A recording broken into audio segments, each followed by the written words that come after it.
우리 예수 믿는 가운데서 보는 가시적인 측면에서는 별 변화가 없고 차별이 없고 오히려 어리없고 믿지 않는 사람과 볼 때 더 뒤처지는 이런 삶을 볼 때 우리는 담대함을 가지고 확신을 가져야 하는데도 불구하고 그것 때문에 담대함이 없는 경우가 많습니다. 왜 그런가 하면 예수 믿으면서 뭐 잘 된다고 하더니 복을 받는다고 하더니 잘 되기는 뭐가 잘 돼? 그런 말을 할 때 할 말이 없다 이렇게 생각하고 또 나도 그런 면에서 억압이 되는 거예요. 억압이 되면서 내가 굉장히 초라하게 보이고 이것은요 이 생각을 바꿔야 해요. 우리 신앙생활을 잘못 보고 있는 거예요. 왜 그런가 하면 예수님이 이 상에 오셔서 첫 번째 가르치신 것이 뭐냐면 신령한 복을 가르치신 거예요. 이게 팔복이죠. 구약에서는 문화명령을 해주셨다고 그랬어요. 문화명령을 통해서 천국을 실감하게 그럼 맛보게 그럼 해줬다. 우리 지난 주일날 말씀을 드렸잖아요. 근데 예수님이 오셔서 신약 명령을 하신 것은 전도명령을 통하여서 천국에 실감되었던 구약 성도들이 이제 그걸로 족하지 말고 이제는 분양을 내주라. 그래서 주님은 거저 받았으니 너희는 거저 주라 이런 말씀을 하셨잖아요. 그럴 때 알아야 할 것이 뭐냐면 예수님이 구약의 모든 사람들에게 하나님께서 명령하셨을 때 순종하면 이런 복을 받는다. 그 복 받는 것이 모두 가시적인 복, 현실적인 복. 그래서 구약을 많이 읽다 보면 막 복 받는 이상에서 복 받는 것들이 막 널려 있죠. 여기저기 다 깔려 있다 이거죠. 그러니까 그 사상을 가지고 신약에 와서 그런 일들이 우리에게 일어나야 하는데 없으니까 나는 복 못 받았다 이렇게 생각하고 있다 이거죠. 그래서 율법과 복음을 알아야만 됩니다. 정립이 안 되는 거예요. 이런 분들은요. 주님이 오셔서 우리에게 무엇을 가르쳐 주고 있는가 하면 그런 것들은 구약의 성도들에게 하나님께서 명령하셨을 때에 문화명령을 통해서 복을 준다. 순종하고 살면 준다. 그런데 내가 너에게 말한다 하면서 주님께서 무슨 명령을 해주시느냐? 전도명령을 해주셨다 이거죠. 주님이 첫 번째 오셔서 하신 말씀이 무슨 말씀이에요? 회개하라 천국이 가까웠느니라 선포하셨잖아요.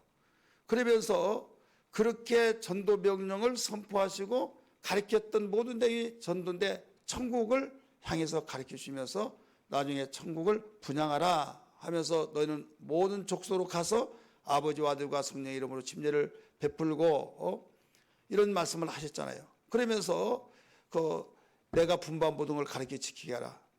내가 세상 끝날까지 너희와 항상 함께 있으리라 이런 말씀하셨잖아요.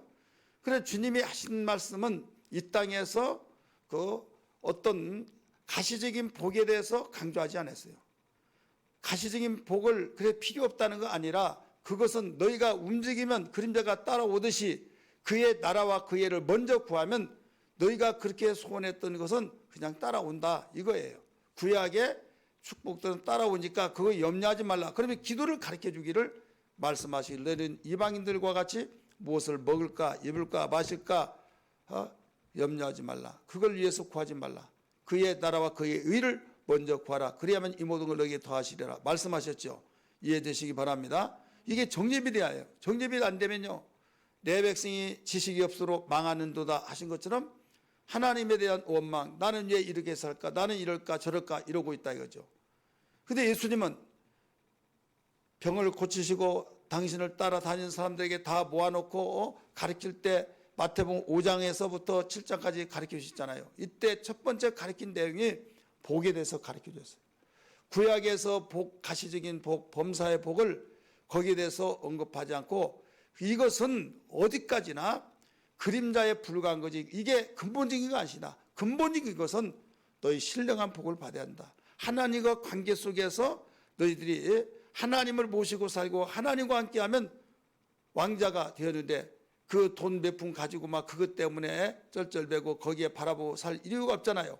아버지와 함께서 나는 왕자다. 그 왕자라고 하는 그 왕에 되어질 사람이기 때문에 이게 얼마나 큰 축복입니까? 그것은 그렇게 일반 사람들이 추구한 것은 자동적으로 따라오게 되어 있다 이거죠. 이것을 가르쳐 준 거예요. 그래서 심령이 가난한 자는 복이 있나니 천국이 저희 것이며 하면서 애통이 여긴 자는 복이 있나니 제가 애통이 여긴 자는 위로를 받을 것이요 이렇게 말했잖아요. 마음이 청결하는 자는 복이 있나니 저희가 하나님을 볼 것이요. 이런 식으로 해서 쭉 가르쳐 주셨어요. 그러면서 마지막 8번째는 나를 인하여 비박을 받고 요거도 먹는 자는 복이 있나니 하늘에서 상급이 큽니다. 이는 선지자들도 너희 앞에 갔던 선지자들이 다 이 같은 것을 받았느니라 라고 말씀하셨어요. 그래 우리가 알아야 그 시대는 이 옛날 그 고정관념에서 완전히 업그레이드를 시키세요. 그러면서 가장 큰 복이 뭐냐? 세상의 권력으로도 세상의 어떤 유명세로 어떤 힘으로도 해결할 수 없는 것이 있다고 그랬죠. 그게 뭐예요? 죄와 죽음이에요. 따라서 합시다. 죄와 죽음. 죄와 죽음을 해결하지 못하는데 예수님은 죄와 죽음을 해결해 주셨고 그래서 본인이 사망에서 사망의 문을 깨뜨려 버리고 나오셨고 그분이 나오시는 나하고 무슨 관계냐? 그분을 영접하면 우리 그 생명이 나에게 있어서 나도 죄를 이기고 모든 사망을 깨뜨려서 죽음에 대한 죄에 대한 자유함을 얻는다 이거죠. 할렐루야. 자유함을 얻기 때문에 이보다 더 큰 축복이 없다. 이 확신을 가져야 될 줄 믿습니다. 그래서 우리 기독교는 복음의 소식을 가지고 출발한 거예요. 복음이란 건 뭡니까? 어원으로 보면 깊은 소식이에요. 돈 잘 버는 사람 깊은 소식이잖아요. 근데 이것은 복음이 될 수 없어요. 공부 잘한 거 전교에서 1등 했다. 이건 여러분 깊은 소식이기 때문에 어원 자체는 깊고 그 복음같이 느껴지나 이 복음이 아니에요. 왜 그런가 하면 1등 했으면 2등 한 사람은 얼마나 하나 차이 때문에 내가 1등 못했다 말이 쓰라리고 그러잖아요. 이 깊은 소식은 온 세계 사람이 남자나 여자나 흑인이나 백인이나 황색인종이나 노인이나 어린이나 할 것 없이 모두 다 똑같이 과거의 시대 사람도 지금 시대 사람도 앞으로 태어날 사람도 똑같이 기뻐할 수 있는 사람, 기뻐할 수 있는 그 소식, 이것이 예수님이 이 땅에 오셔서 우리의 죄 문제를 해결해 주시고 우리에게 천국 가는 길을 열어놓으셨다. 그래서 죄 문제를 해결해 주시고 그 다음에 영생을 주셨다. 이 소식. 그래서 회개하라 천국이 가까웠느니라 라고 말씀하신 거예요. 그렇다면 우리는 예수님을 영접한 사람은 다 어떤 사람이에요? 생명을 얻었고 의롭다함을 얻어서 하나님의 자녀란 걸 믿기 바랍니다. 그래 하나님의 자녀라고 하는 것은 여러분 울어도 심서도 참아도 얻을 수가 없는 거예요. 하나님의 자녀로 바로 낳는 자만이 되어진 겁니다. 그래서 요한복음 1장 12절 13절에 하신 말씀이 영접하는 자 곧 그 이름을 믿는 자들에게는 하나님의 자녀가 되는 권세를 주셨나니 13절 이는 혈통으로나 육정으로 나지 아니하고 하나님의 뜻으로니라 라고 말씀하신 것을 믿으시길 바랍니다. 여러분 예수님을 내 마음속에 구주로 영접하셨습니까? 영접하셨으면 아멘 하십시다. 그러면 하나님의 자녀다 이거죠. 하나님의 자녀는 죄 문제가 해결돼야만 자녀가 된 거예요. 고로 죄에서 죄를 해결받았기 때문에 의롭다함을 얻었고 예수님을 영접했기 때문에 나는 생명이 있고 영접하는 자를 이 사람을 뭐라고 다른 말로 표현하냐면 하나님께 난 자라 이렇게 말했어요. 요한 1서 5장 1절 예수를 믿는 자는 하나님께 난 자니 이렇게 말씀했잖아요. 물과 성령으로 거듭났다 이거죠. 그래서 하나님께 난 자는 하나님의 자녀고 하나님의 자녀는 자녀의 권세가 있다 이거예요.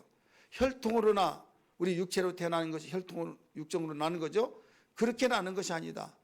하나님께로부터 난 자다 이거예요. 그래서 내가 예수 믿으면 나는 하나님의 자녀로서 하나님의 자녀의 권세가 있다. 이걸 믿기 바랍니다. 이 권세. 여러분 권세라고 하는 것은 얼마나 흥구하면 권세와 권능은 다릅니다. 권세는 임금과 같은 권세를 말하고 능력은 파워의 힘이에요. 구약의 선지자들은 능력은 있었어요. 예를 들어서 엘리야가 하늘 문을 닫기도 하고 열기도 하고 또 죽은 자를 살리기도 하고 막 능력이 있잖아요. 그래서 능력이 있지만은 권세가 없어요. 권세는 그 임금과 같은 권세로서 명령을 할 때 그대로 되어지는 거예요. 그러면 예수님이 우리에게 주신 것은 이제 권세와 권능을 함께 주셨어요. 그래서 권세 플러스 권능.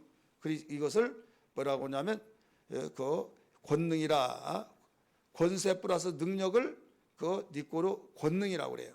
복합적인 단어잖아요. 우리 성경 한번 봅니다. 마태복음 10장 1절 말씀. 마태복음 10장 1절.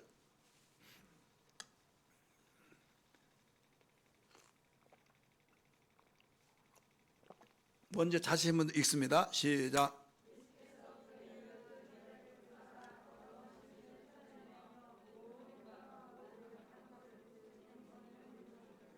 무엇을 주셨다고 그랬어요? 권능을 주셨다고 그랬어요. 권능, 권세와 능력을 주셨다 이거예요. 오늘 본문 말씀은 어떤 말씀이냐? 예수님이 가버나움 해당에 가셨는데 거기서 가르치시고, 그 가르치실 때 서기관 같이 아니하고 서기관들과 같이 아니하고 권세는 새 교훈이로다 이 말씀을 하셨죠. 우리 한번 따라서 합시다. 권세는 새 교훈이로다. 권세는 새 권세다. 그러니까 뭐냐면 서기관이라는 것은 오늘날 대학 교수와 같아요. 대학 교수가 말을 잘해요? 왕이 말을 잘해요? 누가 말을 잘해요?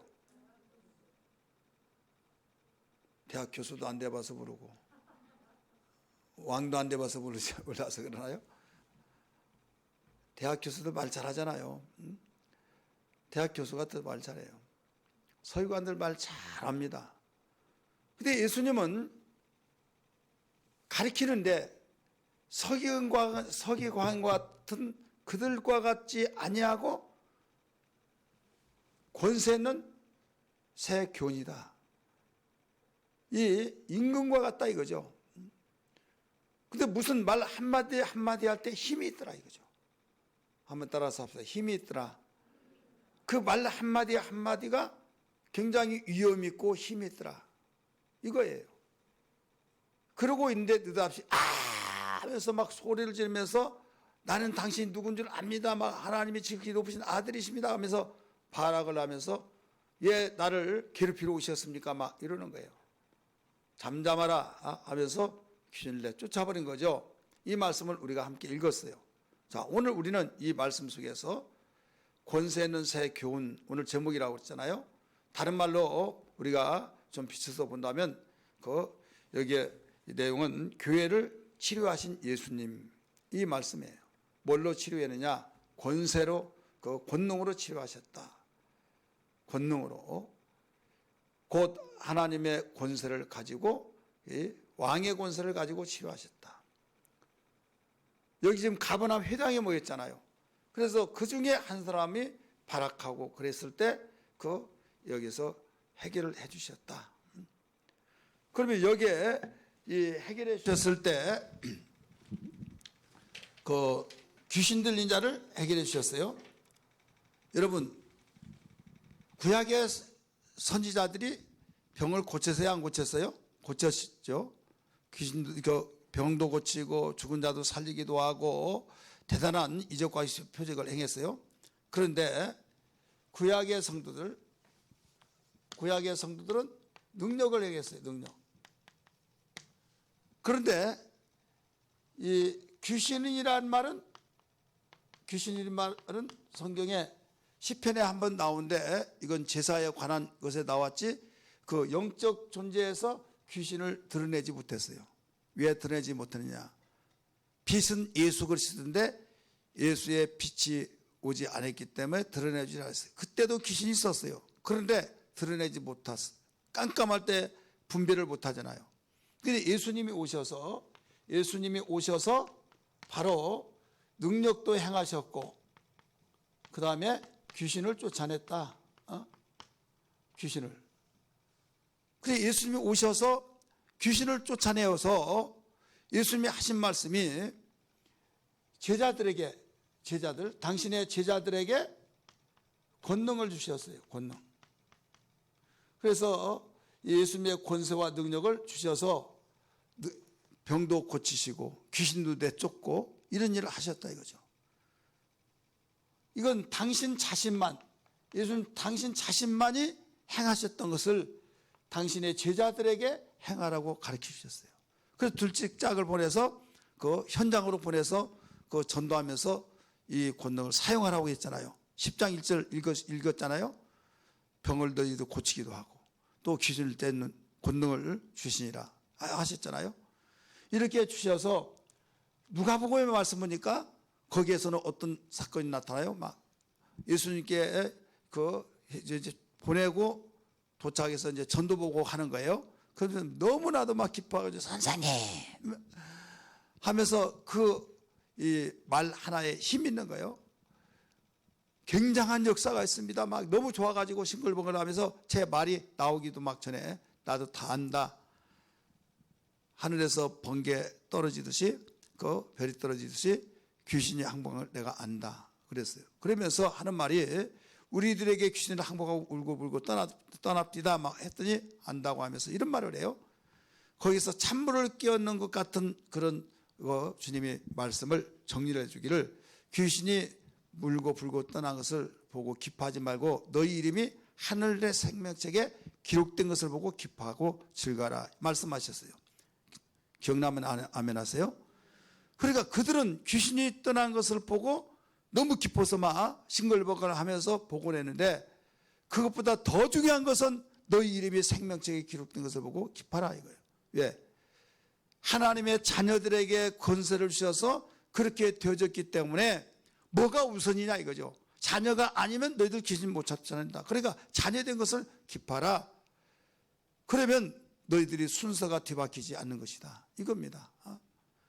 그래서 제자들에게 주시면서 이제는 12 제자에게만 속한 것이 아니라 세 번째 이제는 믿는 자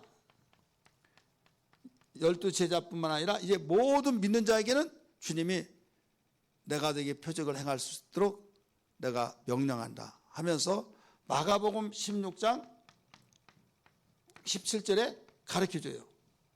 믿는 자에게 이런 표적이 따르리니 내 이름으로 귀신을 쫓아내며 새 방언을 말하며 이 말씀하고 있죠. 따라서 합시다. 내 이름으로 무엇을 쫓아내며? 귀신을 쫓아내며. 그러니까 이 세상에 귀신을 첫 번째 다루고 쫓아내신 분은 예수 그리스도예요. 그리고 그 권능을 제자들에게 주시면서 너희들도 쫓아내라 하시고 이제는 더 확산을 시키면서 제자들에게 뿐만 아니라 확산을 시켰어요. 믿는 자들은 이런 표적이 따르리니 하면서 귀신을 쫓아내라고 말씀하셨다 이거죠. 그러면 이제는 목사님만 쫓아내요? 나도 쫓을 수 있어요? 나가 누구예요? 예수 믿는 나, 하나님의 자녀, 하나님의 자녀의 권세. 어떤 사람은 나 믿은 지 얼마 안 됐는데 여러분 얼마 되지 않았더라도 그 관계없어요. 이것은 하나님의 자녀라면 누구나 다 쫓을 수 있다는 걸 믿기 바랍니다. 그러면 예수님이 마가복음 1장 14절 15절의 말씀 보니까 마가복음 3장입니다. 마가복음 3장 14절 15절 보면 12 제자를 택하신 목적이 있어요. 그 목적이 뭐냐? 함께 있기도 하고 함께 하기 위해서 함께 있기도 하고 전도도 하고 귀신을 내쫓는 권능을 주기 위해서 택했다. 이렇게 가르쳐졌어요. 그러니까 여기서 귀신을 쫓는 권능, 우리 개혁회에서는 권세 이렇게 말씀했어요. 여기에서 귀신을 쫓는 권세 주라는 것은 써먹으라는 거예요? 써먹지 말라는 거예요? 지금 함께하는 것은 임마누엘이에요. 오신 목적. 함께하는 거, 여러분 행복하기 위해서 이 말이에요. 보호를 받아야 할 피보호자가 없으면 살 수가 없고 불안하고 불행하고 그렇지 않습니까? 고아가 되는 거예요. 이때 보호해 준 자가 있을 때는 행복하게 되는 거예요. 그래서 함께 있게 하고 함께하기 위해서 택했다고 그랬어요. 두 번째는 전도도 하고 이제는 너 혼자만 행복하지 말고 전도해서 그들도 행복하게 해야 된다 이거예요. 그 다음에 귀신을 내쫓는 권능도 있게 하려 하심이라. 그런데 여기에 뭔가 의미가 담기는 거예요. 왜? 행복한 자는 항상 행복하지만은 상대가 불효하면서 감히 익었어요. 더 익어버리면 뭡니까? 골아버려요. 마찬가지 부러우면 좋은 거예요. 그래서 도전도 받고, 그런데 부러운 것이 탐심이 되어버리면 완전히 시기가 돼요. 시기가 되어서 완전히 미워해지고 사이가 안 좋아지죠. 마찬가지로 하나님의 자녀가 하나님과 함께하고 행복하고 또 행복해서 싱글벙글하면서 여유 있는 마음으로 이것도 주고 저것도 주고 막 그럴 때 왜 똑같은 사람이 왜 나는 이렇게 살고 저는 저렇게 살고 하면서 시기질투한 자가 있다 이거죠. 그 시기질투한 자가 누구냐? 사마귀예요. 한번 따라서 사마귀. 그 다음에 두 번째는 사마귀에 속한 자. 그래서 사마귀와 사마귀에 속한 자는 똑같아요. 그렇기 때문에 그들로부터 공격을 받고 그들로부터 미움을 받고 그들로부터 바로 이 어림을 당하는 거예요. 이제는 내 목숨까지 빼앗아 가려고 그래요. 이제는 정도가 너무 지나치잖아요.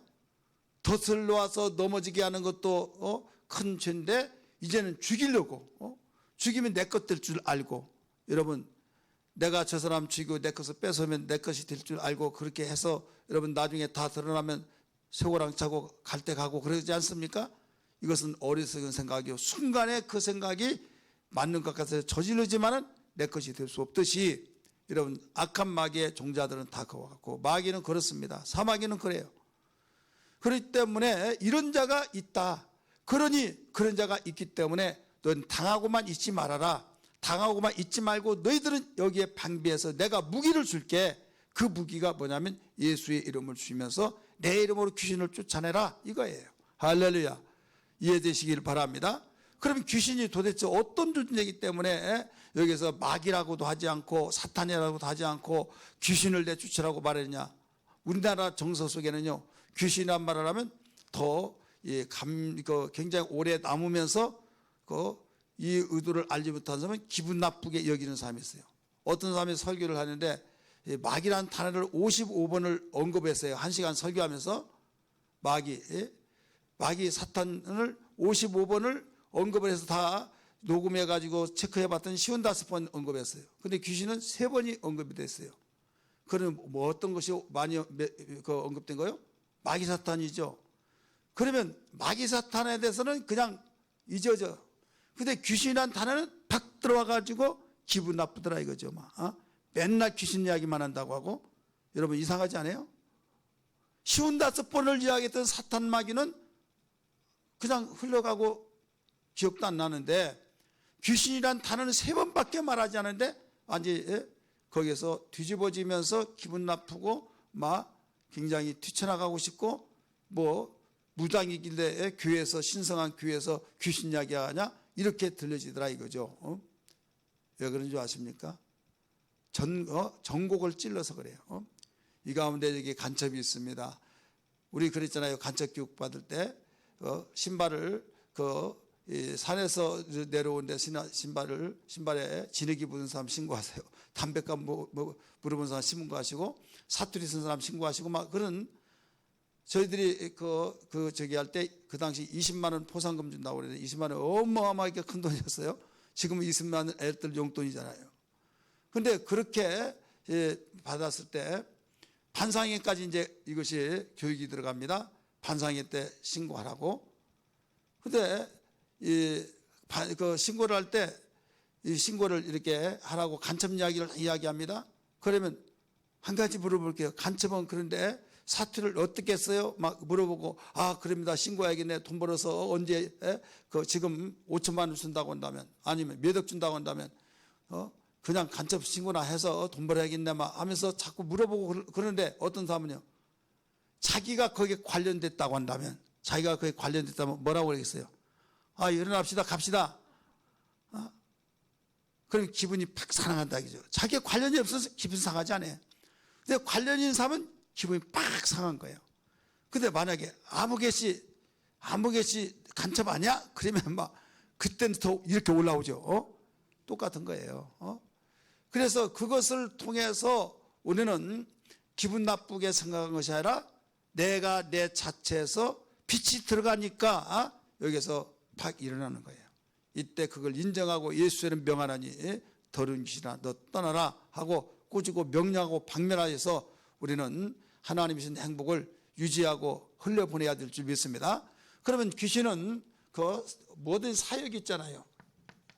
귀신의 사역. 귀신의 사역이 있는데 하는 일이다 이거예요. 어떤 일을 하냐? 귀신은 마귀의 하수인이에요. 세 가지예요. 하나는 신앙적인 면,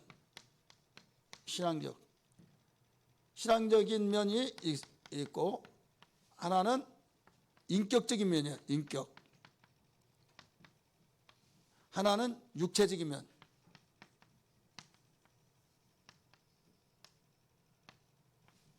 세 가지 영역 속에서 일을 해요. 그래서 신앙적인 면에서는 뭐냐? 목적이 뭐냐면 하나님과의 관계를 끌어놓으려고 그런 거예요. 신앙은 하나님과 관계를 맺는 거잖아요. 또 하나님과 관계를 맺고 수평적으로는 사랑하고 하나님과 관계를 더 연합하고 하나 되어서 보존되게 만든 것이 신앙이잖아요. 근데 이 관계를 박멸시키고 끊어놓기 위해서 그런 거예요. 그래서 신앙적인 면에서는 예를 들어서 우리가 성경 읽는 것도 성경 읽기, 기도하고 말씀 우리 묵상하고 또 이런 일 헌신 봉사하고 막 여러 가지 우리 전반적인 우리 신앙적인 면이 있잖아요. 이런 면들을 바로 해방하고 하지 못하도록 마귀는 그 귀신 사역의 하수인을 들여보내서 이 일을 하게 한다 이거죠. 그러니까 이 귀신의 역사가 한번 일어나면 이런 일들이 바로 작용돼서 신앙적인 면에서 내가 하나님과 완전히 관계가 멀어지고 단절되어 버린다 이거죠. 또 하나는 인격적인 면. 우리 인격이란 지정의잖아요. 인격적인 면에서 거짓말해서 또 거짓말 잘해가지고 마음을 상하게 하고 또 인격을 완전히 망가지게 하고 더 나가서 미워하고 막 이런 것도 다 인격적인 면이잖아요. 그래서 인격적이라는 것은 제가 여러분에게 설명하지 않더라도 더 알잖아요. 그래서 이런 인격적인 면에서 비인격자로 만들어버린 거예요. 그럼 비인격자로 만든 것은 비인격자를 좋아해요? 인격자를 좋아해요? 여러분 사람이요. 그 사람이 더불어 살고 서로 이해해주고 서로 그 공동체의 조화를 이루며 살아가는 사람은 행복 속에 들어간 거예요. 그런데 인격이 망가지면요 사람 보기 싫어요. 그래서 사람 꼴 보기 싫어가지고 안 보려고 그러는 거예요. 이게 인격적입니다. 귀신 들어오면 그러는 거예요. 우울증 막 그러면 기피증 같은 대인기피증 같은 이런 경우들이 다 인격적인 거예요. 그렇기 때문에 인격적인 면에서 그 역사를 해요. 그러면 결국 여기에 견디다 못해서 어떤 사람은 살기 위해서 막 병원 의사에게 살려달라고 막 애통한 사람인데 어떤 사람은 멀쩡한데 자기가 그냥 극단적인 행동을 취해서 죽어버린 사람들이 있잖아요. 여기에서 특별히 그 우울증 환자들 다 그렇습니다. 우울증이에요. 이게 간단하면서도 굉장히 무서운 병이에요. 왜? 자기 자신의 인격을 컨트롤하지 못한 거예요. 브레이크를 밟으면 간단해요. 근데 브레이크가 고장나면 이건 통제가 안 되니까 위험한 거예요. 여기에 자기의 지정의지가 고장이 나버리면 여기에 누가 역사한다고요? 귀신이 역사하는 거예요. 그 다음에 육체적인 거. 이 육체적인 것은 세 가지예요. 한번 따라합시다. 누른다, 친다, 들렸다. 이 누른 것은 억눌린 거예요. 천근만근되고 막 눌려져서 도대체 내가 나 너무 힘들어 그러면 뭐가 힘드냐고 어디 뭐라고 똑부러지게 아픈 데는 없지만은 내가 눌려 천근만근 같다고 이게 귀신이 들어오질 않는데 누르는 거예요. 바위덩어리 올리는 것처럼. 그 다음에 여기에 친다는 것은 안 되지. 가만히 있는데 뭐가 팍 미는 것 같은 그래서 팍 넘어져서 완전히 작살나버리는 경우들이 있잖아요. 그러니까 누가 믿거나 말거나 내가 있는데 가만히 있는데 누가 팍 밀어버린 것 같은 느낌이 난 거죠. 느낌. 그럴 때 여기에서 쳤다 이렇게 말하게 돼요. 그 다음에 들렸다. 이건 귀신이 들려서 여기에서 인격적인 면에서도 또 여기에 육체적으로 병들게 만들고 이런 일들을 하죠.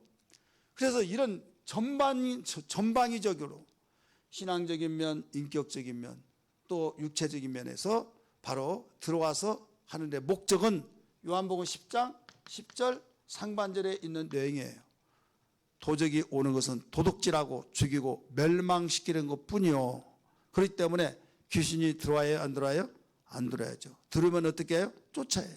그런데 어떤 자에게 들어와요? 경비를 쓰지 않고 문이 열려 있으면 들어와요. 도둑질하러 가는데 문이 철통같이 잠겨 있고 거기 경비를 쓴다면 어떻게 들어가겠어요? 근데 문이 열려져 있고 문이 경비도 없고 그런다면 야, 어쩐 일이야? 하면서 거기에 들어올 수밖에 없죠. 문이 열렸다. 이건 뭐냐면 그 거룩성이 무너질 때 문이 열린 거예요. 한번 따라합시다. 거룩성이 무너진 때.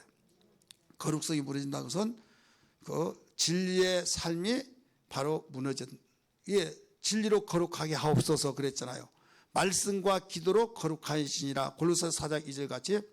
그래서 말씀 붙들고 기도하고 말씀도 깨닫고 그 말씀을 순종하게 기도할 때 이때는 진리로 무장이 됩니다. 이것은 철통같이 경계가 된 거예요. 그래서 어쨌든 그 부지 중에 들어왔을 때는 나에게 뭔가 느낌이 있어요. 예를 들어서 종이 한 장도 아니에요. 종이 조금 바쁠 만큼 끊어서 찢어서 머리에 딱 뒤에 사람이 올려놨어요. 그러면 그 그람수 나가지도 않아요. 근데 느낌이 와야 안 나와요? 몰라요? 모르는 사람은 민첩하지 못한 사람이고, 여러분 느낌이 와요. 느낌이 온다니까요. 그런 것처럼 귀신이 들어오면요 벌써 무겁고 굉장히 신경질 나고 또 뭔가 짜증이 나면서 괜히 막 어쩐 자기가 자기를 생각하더라도 정상이 아닌 것 같은 걸 느껴요. 이럴 때 아, 왜 그래 하면서 내 스스로 자신 속에서 오늘 굉장히 좀 이상하네 하면서 오늘 스트레스 많이 받네 이렇게 생각하지 말고 그렇게만 해버리면요 마귀는 굉장히 좋아해요. 그것은 현실적인 면에서 인정되나 다 왜 영적 주님 안 보이니까 우리 영적 주님 빛을 통해서 비추기 때문에 아 요것이 들어왔구나 해서 예수님 명하노니 너는 떠나갈지어다 하면서 그 즉시 내쫓아버릴 줄 아는. 그래서 예수님이 12제를 택한 목적이 귀신을 내쫓는 권세가 있게 하려 하심이라 말씀하셨고 믿는 자에게는 표적이 따르니 내 이름으로 귀신을 쫓아내라 말씀하신 거예요. 이해가 되시죠? 그래서 우리는 우리의 주님이 전제하셔서 필요하기 때문에 주신 거예요. 이 무기를 주신 겁니다. 이것 있으면요 세상은 권력을 통해서 돈을 통해서 어떤 방법을 통해서도 이러한 것을 얻을 수가 없고 살 수가 없어요.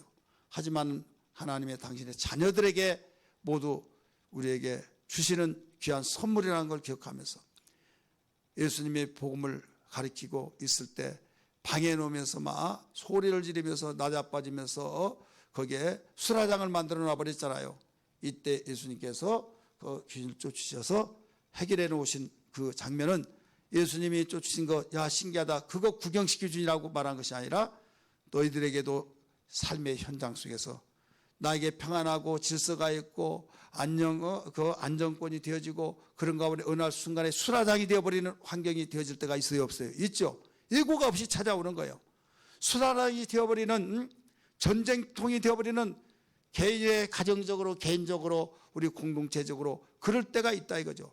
그럴 때 그 사람이 수라장 때 그 어떤 귀신이 막 아무것도 나타나는데 작대기 하나 나타나니 막 해서 막 때려잡고 막 머리통을 때리고 해서 막 짜게 해주고 막 그렇지 않잖아요. 누가 그래요?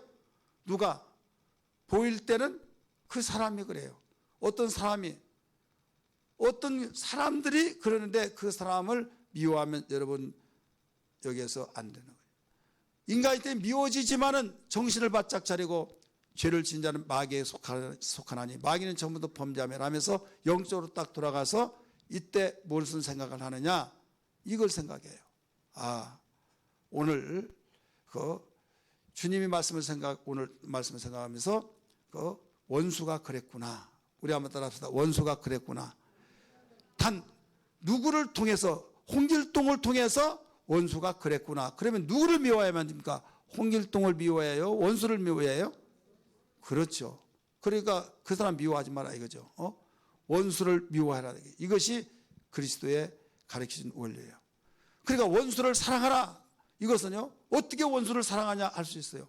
그렇습니다. 그런데 여기에서 우리는 사랑할 수 있는 이유가 이 원리를 알기 때문에.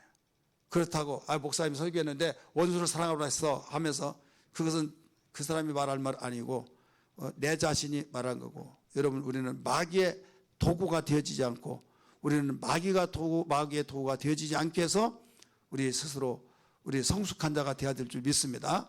따라서 합시다. 주여 성령이 쓰시는 도구가 되게 하여 주옵소서. 그 마귀의 도구로 쓰여졌다고 한다면 우리는 나는 속았구나 하고 우리는 회개하면서 우리는 철저하게 나 자신을 정말 내가 또 속았구나 하면서 내 속에는 원수를 저주하고 꾸짖고 명령해서 절대로 두 번 다시 마귀의 도구가 되지 아니하리라, 이런 각오를 하면서, 왜 나로 인하여서 다른 사람들이, 나로 인하여서 많은 사람들이 정말로 실족하고 힘들어하고 그런다고 한다면 이게 하나님이 원치 않는 것이다 이거죠. 그래서 오늘 여러 가지 평강이 주어지고 질서가 있을 가운데 주님이 가르치는 그 사역 현장에서 완전히 소란을 피우면서 수라장으로 만들어 놔봤던 이것을 깔끔하게 정리하신 주님, 이것은 주님이 우리에게 그대로 너희들도 그런 환경이 올 때 그렇게 하라, 이것을 보여주신 겁니다. 할 수 있습니까? 없습니까? 있습니다. 뭘로? 예수의 이름으로, 내 이름으로 귀신을 쫓아내라 라고 말씀하셨어요. 이런 신앙 되기를 주의 이름으로 축원합니다.